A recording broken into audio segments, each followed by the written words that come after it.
Hey everybody, this is Chuck Marone with Strong Towns. I am in the new urbanist community of Celebration, Florida, just outside of Orlando. And I want to talk a little bit today about the new urbanists. I think I should tell everybody, you should know, they actually made me a fellow a few years ago, a new urbanist fellow, which I'm going to tell you, I feel like the new urbanists are brilliant urban designers, brilliant architects.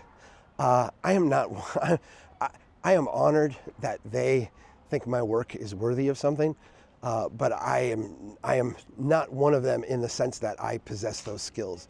They generally have, as a rule, a set of brilliant insights that I've been trying to humbly learn over the years and trying to incorporate into my work. But these people have forgotten more than I will ever know about urban design and place. They are geniuses. That being said, New Urbanism has reached, I feel like, a critical point in its conversation where I think it's struggling to figure out what to do now.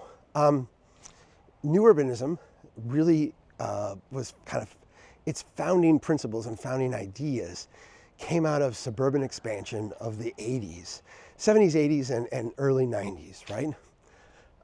And in that context, where, and I'm going to say this, and I don't mean to sound like I'm more important than I am, but there weren't people talking in the way they're talking today about the financial insolvency of this development pattern, some of the things that I think in 2025 we've come to understand about this style of development and its fiscal sustainability. There was a sense that the suburbs were like the thing that was going on. They were just ugly and they just didn't work, and they were dehumanizing and they were autocentric. And what we could do, and this is what the new urbanists essentially went out and did, is we can build a better version of this. We can build places that are, in a sense, I'm going to say nicer suburbs. I think that kind of sells short what they did, but as a shorthand, that's not a bad way to think about it. A nicer version of a suburb. If you read the New Urbanist Charter, it's full of urban talk. It's full of cities. Here's what we do in major cities. Here's what we do in big cities. Here's what neighborhoods should be like. It's genius stuff. But the playgrounds that they got to play in the early days and kind of the defining days of the new urbanism, were building new towns, new subdivisions, new places, and basically building a better version of that. We need to be done doing that. Not new urbanists, we all in general. The idea of expanding cities outward, the idea of building new subdivisions, the idea of annexing land and extending sewer and water, and this whole pattern of development, it doesn't work. We got to stop doing it. And I think new urbanists understand that. They probably understood it decades ago before I got involved with them too, but they acutely understand it today. If you look at the charter, the founding documents of the new urbanism, if you listen to the founders, if you listen to people who were there at the beginning, a lot of what they do talk about, a lot of what they do focus on is how do we take existing cities, how do we take existing neighborhoods and make them work better? That is the challenge of our time. That is the challenge that we face. I feel like in a city like Celebration, which is beautifully designed, beautifully laid out, these buildings are fantastic, the neighborhoods are wonderful, this is a wonderful place to live. There's many challenges here, but to me the main one is what comes next. We've built a museum piece. We've built a beautiful work of art. It's a wonderful place. What comes next? Does it just continue to be, in a sense, a wealthy enclave or an enclave for the wealthy? Most of the people that live here work outside of the city. It's meant to be a walkable town center where, you wouldn't need to own a car. Almost everybody here owns a car.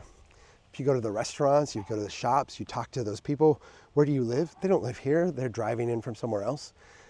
This is a suburb with all the failings of a suburb like any other. If we look at these buildings are great. They're wonderful, but they will age like any other building.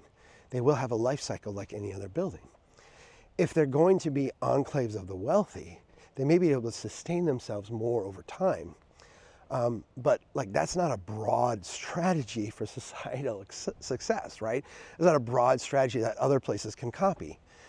And so what does it look like to have a city that's not a city of wealthy people, not a city of upper middle class people, a city of like regular normal Americans, with a stratification, how does that city sustain itself over time?